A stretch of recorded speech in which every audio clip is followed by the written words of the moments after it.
بسم اللہ الرحمن الرحیم۔ نئے ممبر سے درخواست ہے کہ وہ ہمارے چینل کو سبسکرائب ضرور کریں اور اس گھنٹی کو بھی دبائیں، ہو سکے تو ویڈیو لائک بھی کریں اور شیئر بھی کریں۔ جزاک اللہ خیر۔ ہر دھرم ضدی، لڑاکو، جھگڑالو، اب بتائیے اس کے سامنے آپ دکھا رہے ہیں بخاری شریف، تو لاشی شریف کے آگے بخاری شریف چلے گی؟ کبھی نہیں چلے گی۔ تو یہ تو لاشی شریف والے لوگ ہیں، گنڈا گردی، بدماشی، شرارت، فتنہ، فساد، اور اس کے بعد کہیں گے مناظرہ کر لو۔ کاہے سے مناظرہ کرو گے؟ جھگڑا کرنے کا نام مناظرہ رکھا ہے تم نے؟ تم کو تو ابھی تک اتنی بھی عقل نہیں کہ مناظرہ کیا چیز ہے، اور چیلنج کرتے پھرتے ہیں لوگ۔ 6 لاکھ روپیہ دیں گے، ہم کہتے 6 لاکھ نہیں، 5 لاکھ روپیہ تم کسی غیر برولی کے پاس جمع تو کرو پہلے۔ تم پیسہ رکھے وہ اپنے پاکٹ میں، ایک پیسہ بھی نکلا نہیں، تو ایسا چیلنج اگر کرنا ہے تو 20 لاکھ کا ہم بھی کر دیں گے۔ دینا لینا تھوڑے کچھ ہے، اس پیسہ اپنے پاس ہے۔ چیلنج کرنے والے سے میں پوچھتا ہوں، کس غیر بریلوی کے پاس اس نے جمع کیا پیسہ؟ 5 لاکھ نہیں، 2 لاکھ پیسہ اگر جمع کر دے کسی غیر رضا خانی کے پاس، تو میں اطمینان کے ساتھ کہوں گا کہ تمہارا چیلنج قبول ہے۔ لیکن ہم جانتے ہیں کہ تم تو غنڈہ گردی کرتے ہو، تو تم سے مناظرہ کیا کریں گے؟ تمہاری جماعت نے تم کو اس لائق نہیں سمجھا۔ پوری زندگی میں کبھی یوسف رضا نے ایک مناظرہ کو کیا کرنا چاہیے؟ بھیڑ جانا چاہیے، راستہ بدل کے چلا جائے گا۔ پاگل کتے ہیں سب، بھوگنے دو ان کو۔ اب ہمارے لوگ کہتے ہیں اتنا چیلنج کیا، میں کہتا ہوں چیلنج کیا 6 لاکھ کا، تو 6 لاکھ چھوڑو نا، اس کا ہاف 3 لاکھ روپیہ تم کسی غیر بریلوی کے پاس جمع کر دو، ہم منظور کرتے ہیں۔ آپ سے فیض آباد بہت دور تو نہیں ہے، امبیڈکر نگر جلال پور میں یہی یوسف رضا صاحب بڑی ڈینگ مار کر کے گئے۔ میں نے کہا تم پہلے پیسہ جمع کرو، اور ایک حکم غیر بریلوی، غیر دیوبندی حکم ایسا ہونا چاہیے، نہ تمہارے مسلک کا نہ ہمارے مسلک کا، تم اس کو حکم مان لو اور بولو کب تیار ہو۔ تو وہاں سے بھاگ کے آیا، وہاں تو چیلنج ختم ہو گیا، اب بنارس میں شروع ہو گیا۔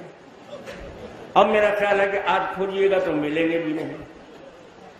ان کو تو جادو کی چھڑی گھمانا تھا، جاہل کو بیوقوف بنانا تھا، بیوقوف بنا کے چلا گیا۔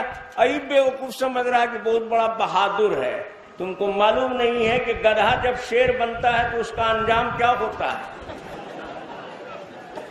گدھے کو شیر بننے کے بعد بہت بھگتنا پڑتا ہے۔ پوری زندگی میں ایک مناظرہ یوسف رضا نے کیا ہو بتا دے؟ جب مناظرے کا وقت ہوگا تو وہ نہیں آئیں گے سامنے۔ مناظرہ کرنے بیٹھے ہیں کون؟ عبد المصطفیٰ، مفتی شریف اللہ، مطیع الرحمان، فلانے فلانے۔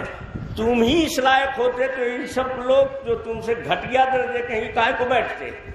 تمہاری جماعت نے تمہارے بارے میں خود فیصلہ کر لیا ہے، کنڈم پارٹی ہے، یہ سب ڈنگ باز ہے۔ علم سے کیا مطلب ہے؟ ورم دکھاتا ہے جاہلوں کے سامنے کہ ہم پہلوان ہیں۔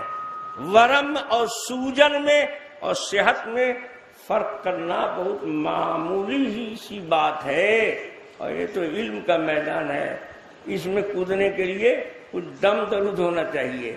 لیکن میں نے بتایا نہیں، قافلہ جاہلوں کا قافلہ ہے اور جھوٹوں اور دغا بازوں کا ہے۔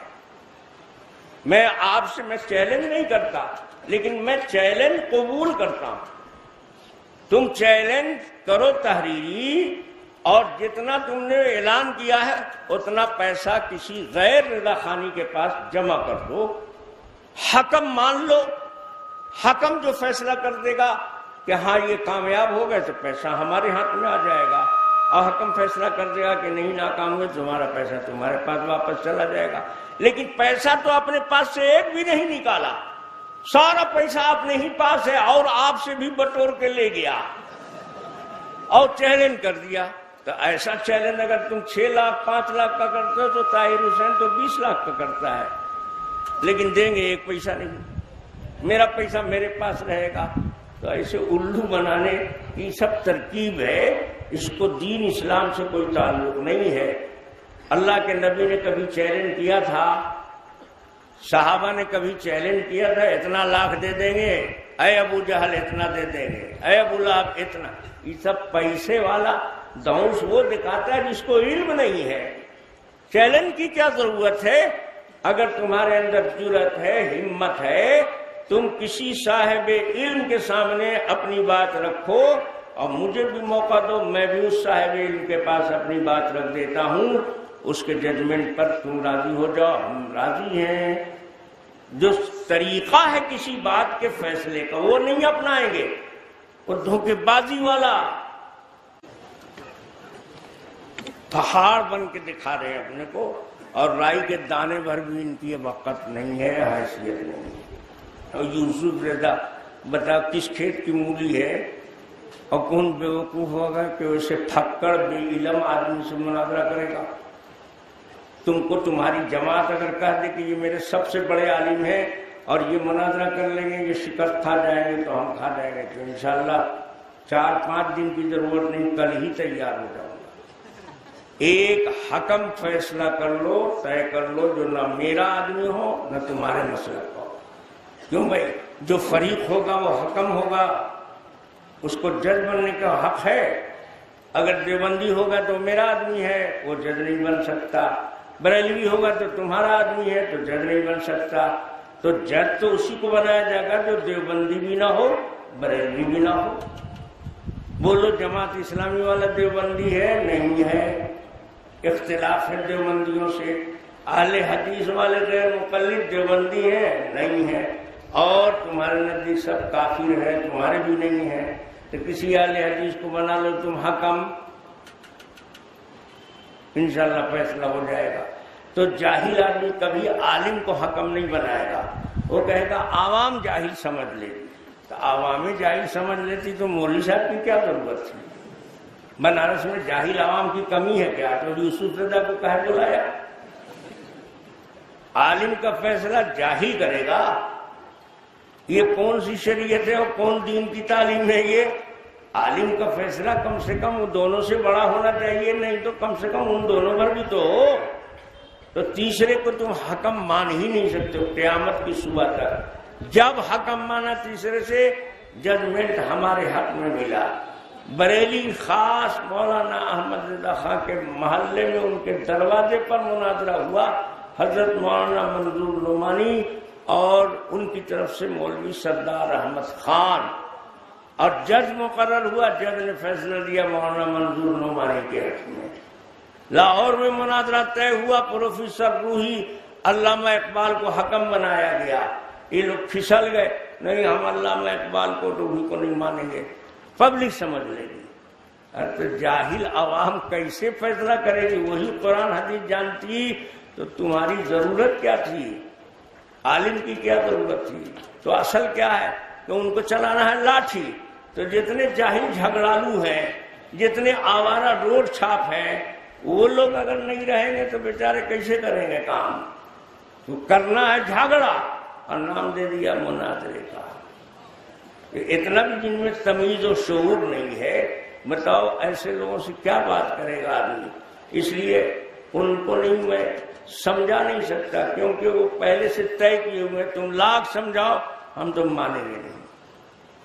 سیگوئے کی بکری ہیں یہ خصی، نہ ہو کہ بہت بڑے امام سیگوئے گزرے ہیں۔ تو شروع میں ان کو بات یاد نہیں رہتی تھی، تو استاد نے بتایا کہ دیکھ بار بار دہرانے سے یاد ہو جاتی ہے، تو ان کا اچھی بات ہے۔ تو اس نے کیا کیا کہ خصی کو کر لیا سامنے، اور دونوں کان خصی کا مضبوط کر پکڑ لیا اور تقریر شروع کیا، اور کان چھوڑ کے پوچھا سمجھ میں آیا؟ تو خصی کا جب کان چھوڑا تو ایسے حرکت کیا، اس نے کہا اچھا ابھی سمجھ میں نہیں ہے، اب کی آئے گا سمجھ میں۔ دوبارہ کان پکڑا، اب پوری تقریر کی پوچھا سمجھ میں آیا؟ ہاتھ ہٹایا تو اس نے پھر ہلایا۔ تو بتائیے بکری خصی سے بحث کر کے کیا فائدہ ہے اس سے؟ کوئی ریزلٹ، کوئی نتیجہ تو نکلے؟ ہم تو صرف 2 بات عرض کرتے ہیں۔ پہلی بات یہ کہ یوسف رضا کوئی ذمہ دار آدمی نہیں ہے، پھکڑ آدمی ہے، جاہل آدمی ہے۔ خود ان کے علماء کبھی ان کو مناظرے میں نہیں بیٹھاتے ہیں، کیونکہ جانتے ہیں کہ یہ اس مت کا آدمی نہیں ہے۔ یہ بیٹھے گا تو جو اچھے علم والے ہیں ان لوگوں کی تو سب کھٹیا کھڑی ہو جاتی ہے، اور اس کے بیٹھنے سے کھٹیے برباد ہو جائے گی۔ پہلے تو یہ تم بتاؤ کہ تمہاری جماعت تمہارے اوپر بھروسہ کرتی ہے اور تم اس لائن کے آدمی ہو، کہیں دنیا کے کسی کونے میں کوئی ایک مناظرہ بھی تم نے کیا ہے تو وہاں سے 2 آدمی لے جا کر کے گواہی دلوا دو تو ہم سمجھے کہ ہاں تم سچ بولتے ہو۔ سچ بولنا تو اس فرقے کی مزاج کے خلاف ہے۔ خان صاحب جھوٹ بولے اور جھوٹ پر جو عمارت چل رہی ہے تو اور جھوٹ ہی جھوٹ چلتا چلا جا رہا ہے۔ میرے دوستوں، میرے بزرگوں، باتیں تو بہت ساری